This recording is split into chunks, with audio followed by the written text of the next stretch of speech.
Hello दोस्तों, जय हिंद। आज हम लोग वैदिक सभ्यता से संबंधित क्वेश्चन आंसर को सॉल्व करेंगे। तो आइए शुरू करते हैं। तो देखिए, हमारा फर्स्ट क्वेश्चन है, प्रारंभिक आर्यों के बारे में निम्न कथनों में से कौन सा कथन सही नहीं है। आपका ऑप्शन ए में है, वे मुख्यतः नगरों में निवास करते थे। बी में है, वे संस्कृत बोलते थे। सी में है, वे घुड़सवारी किया करते थे। डी में है, कई झुंडों में भारत पहुँचे। तो इसका सही आंसर आपका हो जाएगा, वे मुख्यतः नगरों में निवास करते थे। ये गलत ऑप्शन है, तो इसका सही आंसर आपका ए हो जाएगा। नेक्स्ट हम चलते हैं। तो नेक्स्ट हमारा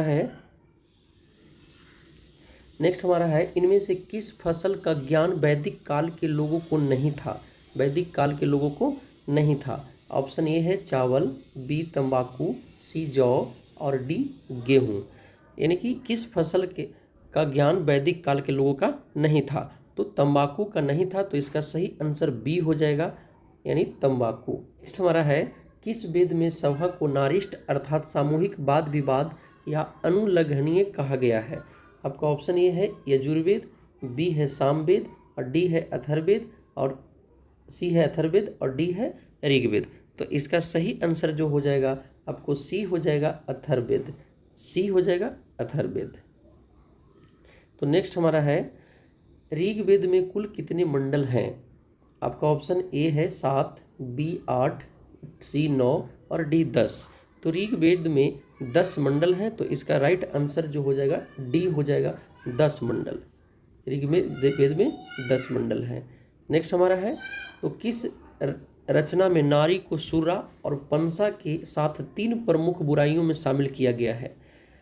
ए है मैत्रायणी संहिता में, बी है जवाल उपनिषद में, सी है शतपथ ब्राह्मण में और डी है छंदोग्ध उपनिषद में।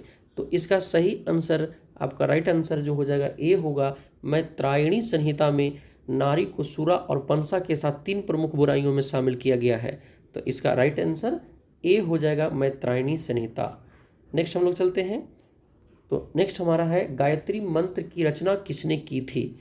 आपका ऑप्शन ए है वशिष्ठ ने, बी है विश्वामित्र, सी है इंद्र और डी है परीक्षित। तो इसका सही आंसर जो हो जाएगा वो आपका राइट आंसर बी हो जाएगा, विश्वामित्र। यानी गायत्री मंत्र की रचना जो है वो विश्वामित्र ने की है और ये तीसरे मंडल में संलग्नित है। यानी तीसरे मंडल की रचना जो है विश्वामित्र की है, इसीलिए उसी से लिया गया है गायत्री मंत्र। तो आपका सही आंसर विश्वामित्र हो जाएगा। नेक्स्ट हम लोग चलते हैं। तो अवेस्ता और ऋग्वेद में समानता है। अवेस्ता किस क्षेत्र से संबंधित है। तो इसे जेद अवेस्ता भी कहा जाता है। ये ऑप्शन ए है मिस्र से, बी है भारत से, सी है ईरान से और डी है इजराइल से। तो इसका सही आंसर जो हो जाएगा, राइट आंसर जो होगा वो ईरान से संबंधित है अवेस्ता। तो इसका सही आंसर सी हो जाएगा, ईरान से। नेक्स्ट हम लोग चलते हैं। तो नेक्स्ट हमारा है, आर्य शब्द का शाब्दिक अर्थ है। आपका ऑप्शन ए है यज्ञकर्ता या पुरोहित, बी है विद्वान, सी है वीर या योद्धा और डी है श्रेष्ठ या कुलीन। तो आर्य का शाब्दिक अर्थ होता है श्रेष्ठ या कुलीन। तो आपका राइट आंसर जो हो जाएगा वो डी हो जाएगा, श्रेष्ठ या कुलीन हो जाएगा। नेक्स्ट हमारा है, नेक्स्ट है, पूर्व वैदिक या ऋग वैदिक संस्कृति का काल किसे माना जाता है। तो देखिए, पूर्व वैदिक या ऋग वैदिक संस्कृति का काल जो है आपका ऑप्शन ए में है 1500 ईसा पूर्व से 1000 ईसा पूर्व, बी में है 1000 से 600 ईसा पूर्व और सी में 600 से ईसा पूर्व से 600 ईस्वी और डी है इनमें से कोई नहीं। तो इसका सही आंसर जो हो जाएगा ए हो जाएगा, 1500 ईसा पूर्व से 1000 ईसा पूर्व को हम लोग पूर्व वैदिक या ऋग वैदिक संस्कृति काल मानते हैं और 1000 ईसा पूर्व से 600 ईसा पूर्व को उत्तर ऋग वैदिक काल मानते हैं। तो इसका सही आंसर ए हो जाएगा। नेक्स्ट हम लोग चलते हैं। तो नेक्स्ट हमारा है, उत्तर वैदिक संस्कृति काल किसे माना जाता है। अभी हमने बताया कि उत्तर वैदिक संस्कृति काल 1000 ईसा पूर्व से लेकर के 600 ईसा पूर्व के बीच में माना जाता है। तो इसका सही आंसर बी हो जाएगा, 1000 ईसा पूर्व से लेकर के 6 ईसा पूर्व तक उत्तर वैदिक संस्कृति काल माना जाता है। नेक्स्ट हम लोग चलते हैं। तो नेक्स्ट हमारा है, किस देवता के लिए ऋग्वेद में पुरंदर शब्द का प्रयोग हुआ है।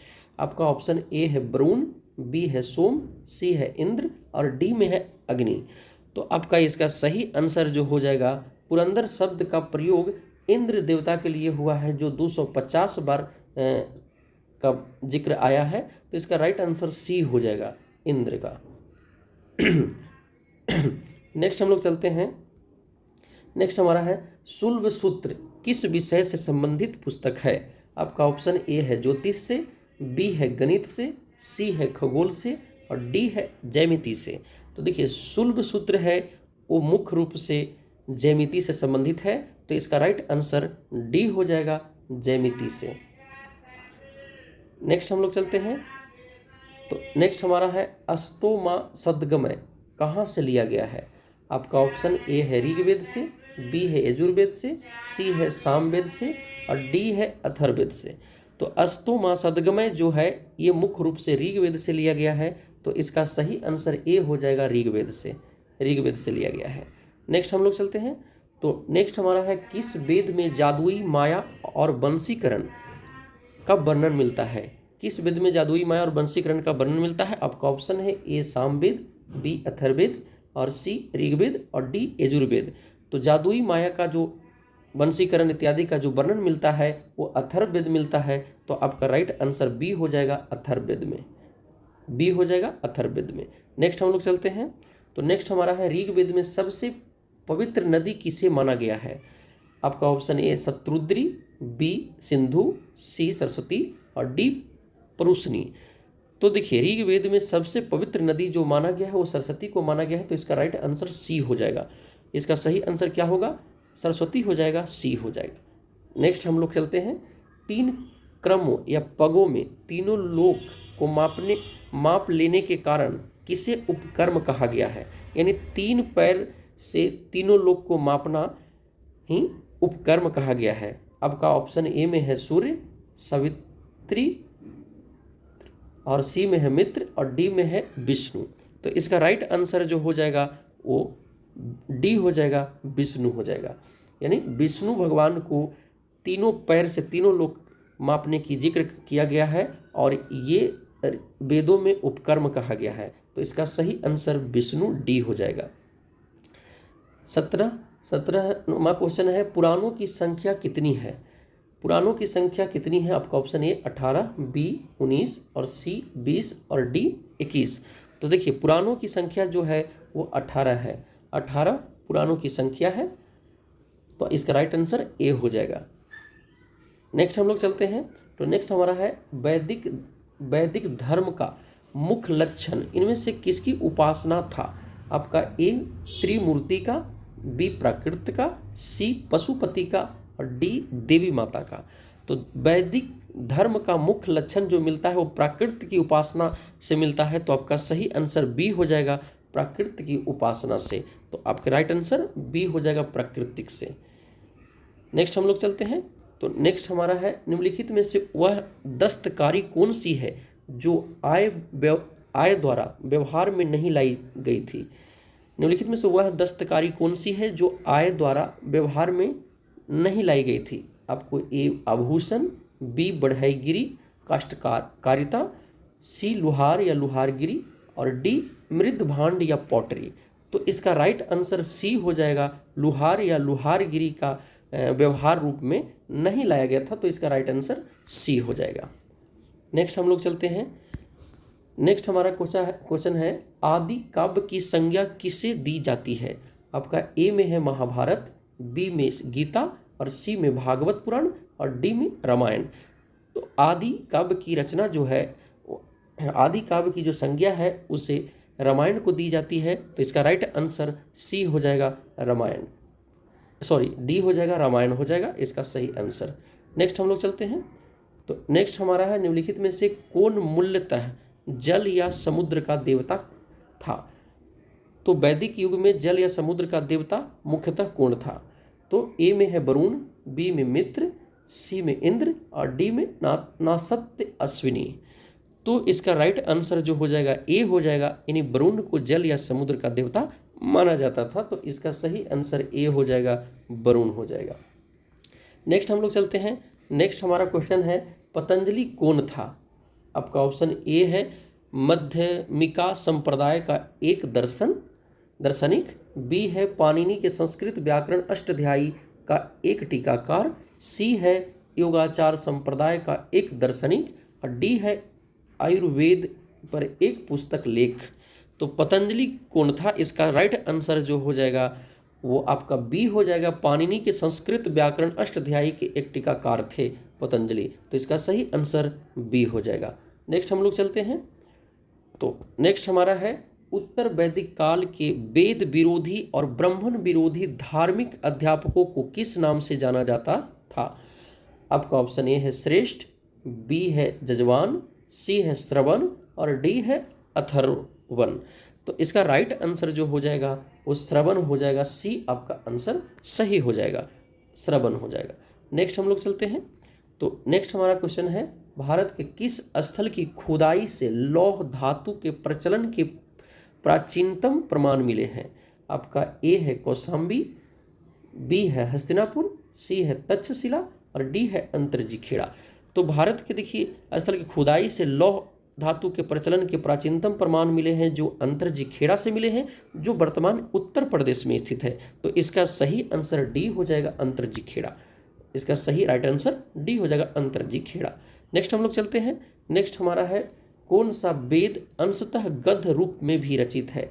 तो देखिए गद्य और पद्य दोनों रूप में जो रचित है वो आपको, ठीक है ना, तो ये ऑप्शन आपको दिख लीजिए पहले, यजुर्वेद ए में, बी में सामवेद और सी में अथर्ववेद और डी में ऋग्वेद। तो गद्य और पद्य दोनों में जो रचना की गई है वेद को वो है आपको यजुर्वेद, यानी ऑप्शन आपका ए हो जाएगा यजुर्वेद।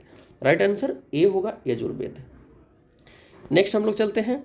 तो नेक्स्ट हमारा है सभा और समिति। सभा और समिति प्रजापति की दो पुत्रियां थी का उल्लेख किस वेद में मिलता है? तो देखिए सभा और समिति प्रजापुत्र की दो पुत्रियां थी, उसका उल्लेख किस वेद में मिलता है? आपका ऑप्शन है ए सामवेद, बी है अथर्ववेद, सी है ऋग्वेद और डी है यजुर्वेद। तो इसका राइट आंसर बी हो जाएगा अथर्ववेद। अथर्ववेद में सभा और समिति प्रजापति की दो पुत्रियों का उल्लेख मिलता है, तो इसका राइट आंसर अथर्ववेद हो जाएगा, बी हो जाएगा। नेक्स्ट हम लोग चलते हैं। तो नेक्स्ट हमारा है उत्तर वैदिक काल में किस देवता को सर्वोच्च स्थान प्राप्त था? ए विष्णु का, बी रुद्र का, सी प्रजापति का और डी इंद्र का। तो देखिए इसका राइट आंसर जो हो जाएगा वो प्रजापति हो जाएगा। इसका सही आंसर सी हो जाएगा, प्रजापति हो जाएगा। नेक्स्ट हम लोग चलते हैं। तो नेक्स्ट हमारा है किस वेद में प्राचीन वैदिक युग की संस्कृति के बारे में सूचना दी गई है? किस वेद में प्राचीन वैदिक युग की संस्कृति के बारे में सूचना दी गई है? आपका ऑप्शन ए यजुर्वेद में, बी अथर्ववेद में, सी सामवेद में और डी ऋग्वेद में। तो प्राचीन वेद जो हमारा है वो ऋग्वेद है, तो इसकी सही आंसर हो जाएगा, राइट आंसर हो जाएगा डी होगा, ऋग्वेद हो जाएगा, ऋग्वेद हो जाएगा। नेक्स्ट हम लोग चलते हैं। तो नेक्स्ट हमारा है निम्नलिखित में से उत्तर वैदिक काल में लिखे गए ग्रंथों का सही क्रम कौन सा है? उत्तर वैदिक काल में लिखे गए ग्रंथों का सही क्रम कौन सा है? आपका ऑप्शन ए में है वेद ब्राह्मण आरण्यक और उपनिषद, बी में है वेद उपनिषद ब्राह्मण और आरण्यक, सी में है उपनिषद वेद ब्राह्मण और आरण्यक और डी में है वेद आरण्यक ब्राह्मण और उपनिषद।